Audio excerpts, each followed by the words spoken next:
'di ba, nagbibigay ako ng mga interview, kahit hindi siya arranged na interview, mga ambush interview ng media kung saan nakukuha nila yung mga katanungan ng taong bayan.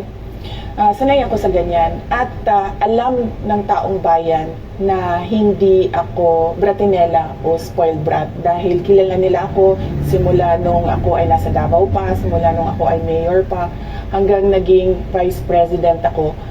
Kilala ako ng taong bayan na hindi ko inaabuso ang aking power and ang aking authority sa lahat ng mga opisina na nahawakan ko.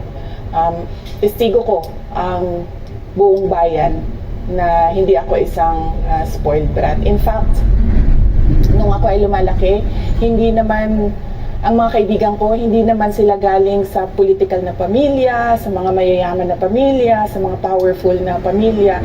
Sila ay mga ordinaryong tao lamang at yun ang kinalakihan ko. Isang ordinaryong environment ng isang ordinaryong citizen ng ating bayan. Sa palagay ko, hindi lang sanay ang iilan na mga miyembro ng House of Representatives na hindi nila makuha yung gusto nila at gusto nilang marinig na sagot. At hindi sanay yung mga iilan na mga representatives natin na sinasagot sila sa kanilang mga patutsada. Kaya sa tingin ko, isa din itong parang atake din nila na parang, oh, bratinela yan. Kahit na sumagot naman ako, hindi nga lang sa gusto nila.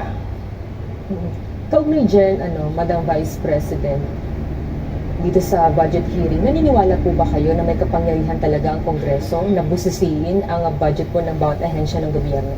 Siyempre, oo, nakalagay yan sa ating saligang batas na ang Kongreso natin ang merong power of the purse. Kaya nga, di ba, merong mga budget hearings at merong pagpasa ng budget mula sa House of Representatives at sa Senado natin, sa Kongreso natin. Kinikilala natin yan. Kaya nga, di ba, pumunta tayo doon sa Senate hearing, pumunta tayo doon sa House of Representatives na hearing dahil nagpresenta tayo ng budget. Ang ginawa ko lang ay sinabi ko, i-forgo namin yung question and answer na parte ng budget hearing. Pero kaugnay po dyan, Madam Vice President, hindi po ba dapat malaman din ng taong bayan para sa pondo ng OVP? At saan po gagamitin itong panukala po for 2025? Yes, napakahalaga sa akin na malaman ng taong bayan ang Office of the Vice President budget proposal. Kaya nga bago kami pumunta sa Senate, bago kami pumunta sa House, ay pinublish namin yung budget proposal namin sa aming website, sa Office of the Vice President, sa social media platforms namin. Ginawa namin siyang madaling intindihin ng taong bayan kung saan papunta yung budget proposal ng Office of the Vice President. Ma'am, going back din po kanina ang sinabi niyo na yung ilang beses niyo pong yung ilang beses niyo pong sagot sa mga kongresista that you will forgo the opportunity to defend the 2025 budget proposal of the OVP and will defer to the wisdom of the Congress. Bakit tila daw po iniiwasan? Parang ganun po yung lumalabas na. Oo. Kasi sinasabi ko pa ulit-ulit yon na sinasabit namin sa Congress ang budget ng Office of the Vice President at iniiwan namin sa Kongreso ang desisyon kung ano ang gagawin nila para sa Office of the Vice President. Kaya fina-forgo na namin yung question and answer. Unang-una dahil nakikita namin na ginagamit siya ng ibang mga miyembro, iilan na mga miyembro ng Kongreso para umatake sa akin dahil hindi kami magkasama sa politika. At pangalawa, kasi ang budget ng Pilipinas ay hawak lang ng dalawang tao. Ang budget ng Pilipinas ay hawak lang ng dalawang tao. Hawak lang siya ni Congressman Zaldico at ni Congressman Martin Romualdez. Yan ang katotohanan. Halimbawa ko dito, medyo mahaba ito, kaya pagpasensyahan mo, Ang halimbawa ko dito, sa DepEd muna tayo. Sa Department of Education, noong taong 2023, merong 5 billion na inapprove para sa classroom construction. Nagulat ako kasi merong mga lumapit na miyembro ng House na humihingi. Hinihingi nila yung 5 billion, parte ng 5 billion na budget. Wala kasi akong experience sa ganyan. At saka ang pagkakaintindi ko, pag in-approve na yan ng Office of the President, ibibigay na yan, diretso na yon sa approval at trabaho ng Department of Education sa construction ng mga classroom. Nagulat ako, may humingi. Magkano ba ang amin dyan? Magkano ba ang amin dyan?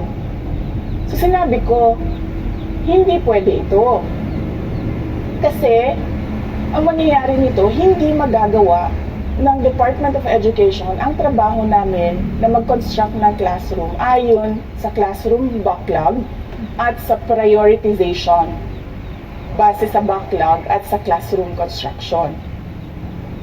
So, sinabihan ko yung isang congressman, sabihan ninyo si Martin Romualdez na hindi pwede chap-chapin ang classroom construction na 5 billion. Kaya kung makikita ninyo sa budget proposal na approved ng Office of the President, 5 billion yon. Pero nung lumabas yung GAA o yung budget approved noong 2023, naging 15 billion siya. Dahil hindi nga ako pumayag na kunin yung 5 billion, dinagdagan nila ng 10 billion yung classroom construction ng Department of Education. Yung 10 billion na yon hindi kontrolado ng Department of Education. Controlled yun ni Congressman Zaldico at Congressman Martin Romualdez. Hindi ko na kailangan ng corroborative witness dito dahil makikita niyo yon sa papel. Makikita ng taong bayan yon sa papel. Net, 5 billion, lumabas ang budget approved, 15 billion. So, maiintindihan niyo, di ba? Bakit pa tayo magbo-budget hearing para sa Office of the Vice President? 2 tao lang naman ang nasusunod sa budget ng bayan natin. Halimbawa, taong 2024, kung makikita niyo, ang approved na budget ng Office of the President para sa classroom construction ay 19 billion. Noong lumabas na ang House version ng Appropriations Bill ay naging 24 billion ito. So, approved 19 billion, paglabas sa House, naging 24 billion. At doon sa 24 billion na yon, kung hahanapin mo sa papel, kinuha nila ang 5 billion ng repairs ng classrooms at nilagay nila doon sa 19 billion para maging 24 billion siya. So, ang naiwan sa repairs, sa kawawang mga classroom, ay 1 billion.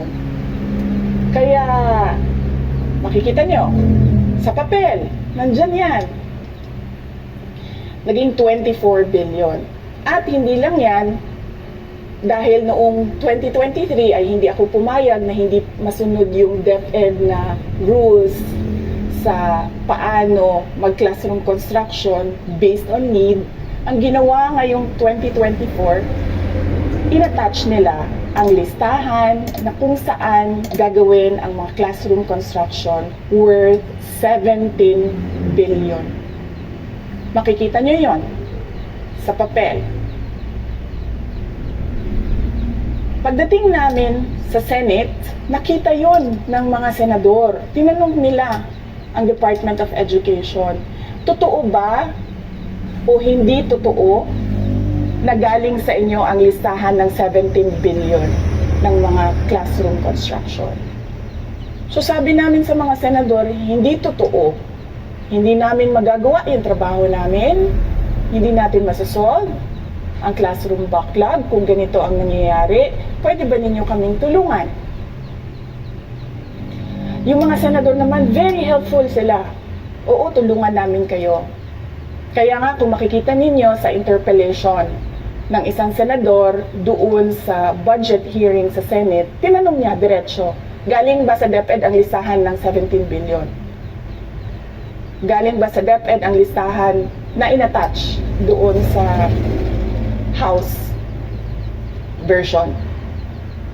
Sinabi namin hindi. Hindi galing sa amin yan. On record yon.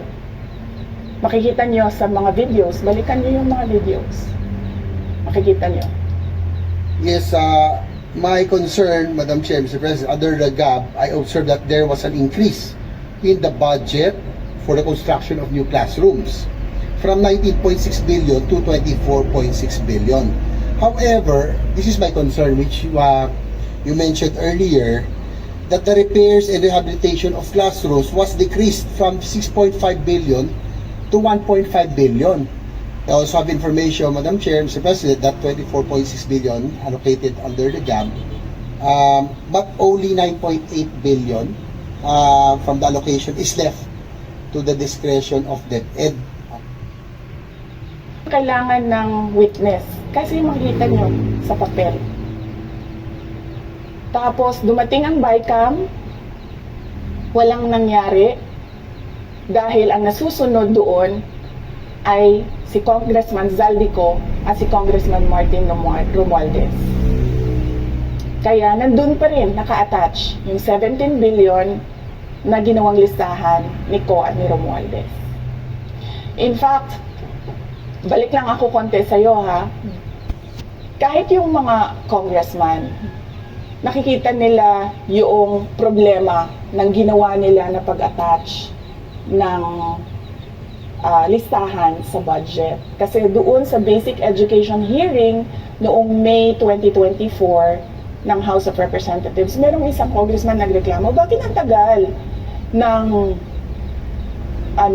classroom construction? Bakit ang tagal? Eh sabi ng USEC ng DepEd, kasi may pabago-bago sa listahan ng DPWH dahil hindi kami ang gumawa ng listahan. Mr. Chair, with respect to the 17 billion in Annex A of the GAA, we are not privy on how the school sites were chosen. So, be it as it may, How is it chosen? I'm not privy to that, Mr. Chair. When that gap came out, there was a 14.7 billion Annex A. Then when the committee, the GAA came out, from 14.7 it became 17 billion. So we are not privy to how the list was generated. So dagdag ko lang yan doon sa confirmation na kinuha nila yung budget ng DepEd at isa yan sa mga rason kung bakit ako nag-resign sa Department of Education. Hindi na ako papayag na sa susunod na taon, ganyan pa rin ang gawin nila at ako yung mananagot sa ginagawa nila.